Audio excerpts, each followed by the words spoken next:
এই জন্যই কোথাও গিয়ে সোমানটি আলাদা। এইবার থেকে আন্টি না বলবো মা, নালে মার। বলে না চেয়েছিল যে তুমি মা হও, ও মা প্রথম তখন ঠিক হয়নি, বলেছিল যে সমাধি যদি হয় ভালো হয়, এবং তারপরে যখন দেখে তোমাকে ওর স্বপ্ন পূরণ। আমি একটা কথা বলি, আমি জানি না কে মেয়ে হবে না হবে। ইপসিতা আমার ছোট্টবেলা থেকে ও আমার সাথে কাজ করে, প্রিয়দর্শিনীকে আমি নতুন আমি চিনি। আর ও যখন বলেছে না, আমি না ওর আগে সিরিয়ালের চরিত্রের সঙ্গে আমি খুব ছিলাম, কি ভালো মেয়েটা, যদি ওর সঙ্গে কোনোদিন অভিনয় করি। এটা যে কোনো অভিনেত্রী হিসেবেই হয় মনে হয়। ও যখন আমার মেয়ে হয় আমি ভীষণ আপ্লুত হয়ে গেছিলাম, বাড়িতে গিয়ে বলেছি, অন্য সেটে বলেছি, জানিস ও আমার মেয়ে হবে। এটা আমার খুব ভালো লাগছে, আমি ওর সঙ্গে কাজ করতে চেয়েছিলাম, ও খুব ভালো অভিনেত্রী। ভাবতেই পারছি না এইসব কথা শুনবো। যাই হোক, ডেফিনেটলি আমরা প্রচণ্ড খুশি, মানে শুধু আমার ইপসিতা দিয়ে কাজ করেছে আগে, কিন্তু আমার প্রথমবার। না আর মেজো মেয়ের জামাই কি হবে তাতে আমি খুব ভয়ে আছি, চিন্তায় আছি যে এইরকম স্ট্রেট ফরওয়ার্ড, এই যে কে জামাই হবে তার কপালে দুঃখ আছে। আর ছোটটা বড্ড ছোট, বড়টার জন্য আমার চিন্তা, যে বড়টা আমার চরিত্রের এর ব্যাপারে যখন আমি খুব স্ট্রাগল করি, বাচ্চাটা আমি পড়াশুনো করাতে পারিনি, ও একদম লক্ষ্মীমন্ত একটা মেয়ে, লক্ষ্মীমন্ত একটা বউ হলে ওরকম একটা জামাই পেলে বড্ড ভালো হয়। তো দেখি না, মা সেভাবে নই, কারণ তিন মেয়ের মধ্যে না, তিন মেয়ের যে ওদের যা দৃষ্টিভঙ্গি, তিন মেয়েকে মা তিনভাবে সাপোর্ট করে, এবং তিনজন যে কোন কোন ক্ষেত্রে ঠিক কিংবা ভুল সেটা মা বলতে এতটুকু পিছপা হয় না, ওই মেজো মেয়ের মতো, স্নেহার মতো স্ট্রেট ফরওয়ার্ড, কিন্তু বলে। আর জীবনে যাতে ওরা খুশি থাকে, ভালো থাকে, মায়ের একমাত্র লক্ষ্য তাই, যে আমার সংসারটা ভালো থাকুক, আমার বাচ্চারা ভালো থাকুক। মাকে সঙ্গে নিয়ে তিন লক্ষ্মীর একটা গাড়ি শুনি, মায়ের কাছ থেকে প্রথম শুনি। এই তো আমার লক্ষ্মীরাই তো, এদেরকে নিয়ে আমার সংসার শুরু হলো, আমার জীবনযাপন এই তিন দুষ্টু মেয়েকে নিয়ে। কিন্তু তিন মেয়েই আমার খুব গুণী, এক একজন এক এক দিকে পারদর্শী। আমার বড় মেয়ে সারাক্ষণ আমার সঙ্গে লক্ষ্মী মেয়ের মতো থাকে, সংসার সামলায়, হাতে হাতে কাজ করে। আর মেজো ভীষণ স্ট্রেট ফরওয়ার্ড, ও একদম মিথ্যে কথা সহ্য করতে পারে না, যা বলে মুখের ওপর বলে, পড়াশোনায় অত্যন্ত ভালো, আর খুব ফোকাস যে আমি এটা করব জীবনে। সেইটা নিয়ে মায়ের তো ভীষণ ভেতরে ভেতরে গর্ব যে আমার মেজো মেয়ে এরকম কালেক্টর হবে। আর ছোটোর মতোই দুষ্টু, সারাক্ষণ খেলা, এবং খেলাতেও অত্যন্ত ভালো, আর পড়াশুনোটাও করে তার সঙ্গে, পড়াশুনোতেও ভালো হবে, কিন্তু ও একটু খেলায় বেশি। তো হ্যাঁ, ছোটরা যেমন জ্বালায় ও এরকম সেরকমই জ্বালায় আর কি, মানে আপনাদের বাচ্চারা যেরকম সেই রকম আর কি। তো দেখি না, মা সেভাবে নই, কারণ তিন মেয়ের মধ্যে না, তিন মেয়ের যে ওদের যা দৃষ্টিভঙ্গি, তিন মেয়েকে মা তিনভাবে সাপোর্ট করে, এবং তিনজন যে কোন কোন ক্ষেত্রে ঠিক কিংবা ভুল সেটা মা বলতে এতটুকু পিছপা হয় না, ওই মেজো মেয়ের মতো, স্নেহার মতো স্ট্রেট ফরওয়ার্ড, কিন্তু বলে। আর জীবনে যাতে ওরা খুশি থাকে, ভালো থাকে, মায়ের একমাত্র লক্ষ্য তাই, যে আমার সংসারটা ভালো থাকুক, আমার বাচ্চারা ভালো থাকুক, আমার লক্ষ্মীরা ভালো থাকুক। কি বলবে, মা তো মেয়েদের প্রশংসায় পঞ্চমুখ। হ্যাঁ, আমার মেয়েরা লক্ষ্মী। মাকে নিয়ে শুরু হওয়ার আগে স্বস্তিকা কিন্তু বলে না চেয়েছিল যে তুমি মা হও, ও মা প্রথম তখন ঠিক হয়নি, বলেছিল যে সমাধি যদি হয় ভালো হয়, এবং তারপরে যখন দেখে তোমাকে ওর স্বপ্ন পূরণ। আমি একটা কথা বলি, আমি জানি না কে মেয়ে হবে না হবে। ইপসিতা আমার ছোট্টবেলা থেকে ও আমার সাথে কাজ করে, প্রিয়দর্শিনীকে আমি নতুন আমি চিনি। আর ও যখন বলেছে না, আমি না ওর আগে সিরিয়ালের চরিত্রের সঙ্গে আমি খুব ছিলাম, কি ভালো মেয়েটা, যদি ওর সঙ্গে কোনোদিন অভিনয় করি। এটা যে কোনো অভিনেত্রী হিসেবেই হয় মনে হয়। ও যখন আমার মেয়ে হয় আমি ভীষণ আপ্লুত হয়ে গেছিলাম, বাড়িতে গিয়ে বলেছি, অন্য সেটে বলেছি, জানিস ও আমার মেয়ে হবে। এটা আমার খুব ভালো লাগছে, আমি ওর সঙ্গে কাজ করতে চেয়েছিলাম, ও খুব ভালো অভিনেত্রী। ভাবতেই পারছি না এইসব কথা শুনবো। যাই হোক, ডেফিনেটলি আমরা প্রচণ্ড খুশি, মানে শুধু আমার ইপসিতা দিয়ে কাজ করেছে আগে, কিন্তু আমার প্রথমবার।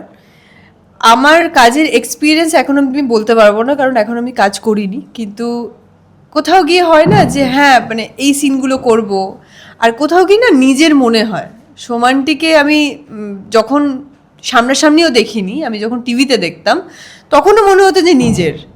তো ওটাই, যে একসাথে কাজ করতে করতে সবটাই নিজের হয়ে যায়, আর খুব কম দিনেই আর কি খুব কাছের হয়ে গেছে সবাই এখানে। খুবই খুবই খুবই একদম খুবই ঘরোয়া, খুবই একটা মানে একটু অন্যরকম ব্যাপার আছে।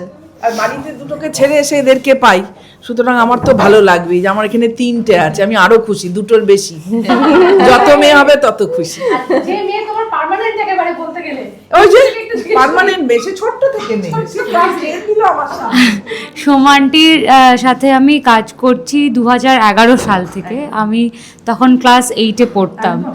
আর আমি কাজ করছি সেটা বলাটা আমার মনে হয় খুব ঔদ্ধত্যের হবে। কাজ শিখেছি, অনেক কিছু শিখেছি, আরও অনেক কাজ করেছি, একাধিক কাজ করেছি, একাধিক কাজে শিখেছি। এবং আমার ভালো লাগা যে আবারও যদি আমি জানি যে আমার যখন কোথাও কিছু এদিক ওদিক হবে আমি হয়তো বুঝতে পারবো না, কিন্তু সোমানটি আমাকে ঠিক বলে দেবে যে এইটা হলো না, এইটা হলো না, এটা এরকম করো। এবং আমি চাইবো যেন মানে আরও শিখতে পারি। আর আমি সোমানটি বলে ডাকি না, আমি ডাকি আপা বলে। আমাকে আম্মুই বলি, কারণ আমাদের 4-5 বছর ধরে আমরা এইভাবেই এই সম্বোধনই করতাম। এখনো হয়েই যে আমার লেখাও আছে আম্মু বলে। হ্যাঁ, এবার 2 মেয়ের নাম বলতে হবে, বাকি 2 মেয়ে। এবার আমার স্নেহা আছে, আমার সোমা এবার আছে, আমাদেরকে সাথী। শেখাতে হবে। হ্যাঁ, না না, নিশ্চয়ই বাবা, নিশ্চয়ই। আর আমিও ওদের থেকে শিখবো, কারণ ওরা তো এখনকার জেনজি, কারণ ওদের থেকেও না অনেক, একদম। আর ওদের থেকে শিখে নি, যা কিছু জানি না, প্রযুক্তি তো এত এগিয়ে গেছে, ওদের থেকে শিখবো। কিন্তু আসল কাজের জায়গাটা আমাদেরকে শেখাতে হবে। নিশ্চয়ই শেখাবো। আর ওদের থেকেও না শেখার আছে, এই যে এইটা নয় যে ছোটদের থেকে শেখার নেই, ওদের থেকেও শেখার আছে। সেটা আপনার দেখার চোখ থাকতে হবে, তাহলেই শিখতে পারবে। সত্যি আমরা প্রচন্ড লাকি, কারণ এই কথাগুলো সবাই বলে না। এই জন্যই কোথাও গিয়ে সোমানটি আলাদা। একদম এইবার থেকে আন্টি না বলবো, মা, নালে মারবো। আমার নামটা কি পাল্টে যাবে না, ওই নামই থাক? না, কিন্তু ওটা বললে ভুলে যাবো তো, ভুলে যাবো। আম্মু বলে ফেলবো, বলা যাবে না। আচ্ছা 3 মেয়ে তো লক্ষ্মী, নিজের নিজ কাজে একেবারে। এবার যেটা বলছিলেন যে গল্পে এখন আসনি, তবু তোমাকে জিজ্ঞেস করছি, জামাই তো বাঁচতে হবে, কোনো ক্রাইটেরিয়া বেছে রেখেছো এই 2 মেয়ের জামাই বাঁচার? না না, আর মেজো মেয়ের জামাই কি হবে তাতে আমি খুব ভয়ে আছি, চিন্তায় আছি যে এইরকম স্ট্রেট ফরওয়ার্ড, এই যে কে জামাই হবে তার কপালে দুঃখ আছে। আর ছোটটা বড্ড ছোট, বড়টার জন্য আমার চিন্তা, যে বড়টা আমার চরিত্রের এর ব্যাপারে যখন আমি খুব স্ট্রাগল করি, বাচ্চাটা আমি পড়াশুনো করাতে পারিনি, ও একদম লক্ষ্মীমন্ত একটা মেয়ে, লক্ষ্মীমন্ত একটা বউ হলে ওরকম একটা জামাই পেলে বড্ড ভালো হয়। 3 মেয়ে আবদারটা এখনো সেরকম ভাবে করে না? আচ্ছা, ও তো একদম ওতপ্রোতভাবে তোমার সঙ্গে জড়িত, ও ভীষণ সংসারে, না ওর কোনো ডিমান্ড নেই জীবনে, ও সবটা হ্যাঁ হ্যাঁ, খুব শান্ত, সবটা মেনে নিতে সহ্য করতে করতে ও ভীষণ ভীষণ মায়ের মতো আর কি, ভীষণই ও চুপচাপ। কারণ ছোটবেলা থেকে মা যখন আলাদা হয়ে যায়, ও অনেক ছোট ছিল, ছোটবেলা থেকে আমরা 2 বোন মাকে দেখেছি কিভাবে মা আমাদের মা হয়ে উঠেছে, বাবা হয়ে উঠেছে, এবং কিভাবে কত কষ্ট করে মা আমাদেরকে বড় করেছে। তো যেখানে মা এরকম, সেখানে আর কিছু চাওয়ার থাকে বলেই আমার মনে হয় না। একদমই। যাক, শেষ করব, কি বলবে আগে বলো দর্শকদের? মাকেই বলি, বলো। 3 মেয়ের তোমার ভরা সংসার, আমার ভরা সংসার, ছেলের দরকার নেই সত্যি। খুব যুদ্ধ দিয়ে একদম একবারের জন্য মনে হয় না যে এই 3টে মেয়েকে ছেড়ে আমার আর একটা ছেলের দরকার। যদি ওদের জামাই হয়ে ছেলে হয়ে আসে তাকে আমি সাদরে গ্রহণ করব, কিন্তু মেয়ে, এই যে আমরা নারী বাহিনী, প্লাস আমার একজন অত্যন্ত ভালোবাসার মানুষ আছে যে আমার বাড়িতে কাজের মেয়ে, কিন্তু সে নামেই কাজের মেয়ে, সে আমাদের আর একটা অঙ্গ। মানে এই যে 5টা আঙুল দেখছেন, এটা বাসন্তীকে নিয়ে আমরা 3, আমি একজন, আর বাসন্তী নিয়ে আমরা একটা মুঠি, সেই জন্য অন্নপূর্ণা লক্ষ্মীরা। আচ্ছা, অন্নপূর্ণার ভাতের হোটেলে ফেমাস কি, কোন মেনুটা বেশি ফেমাস? এখনো না জানি না, কচুরি মায়ের হাতে তরকারি। ছোঁয়া লাগলে সবই ফেমাস।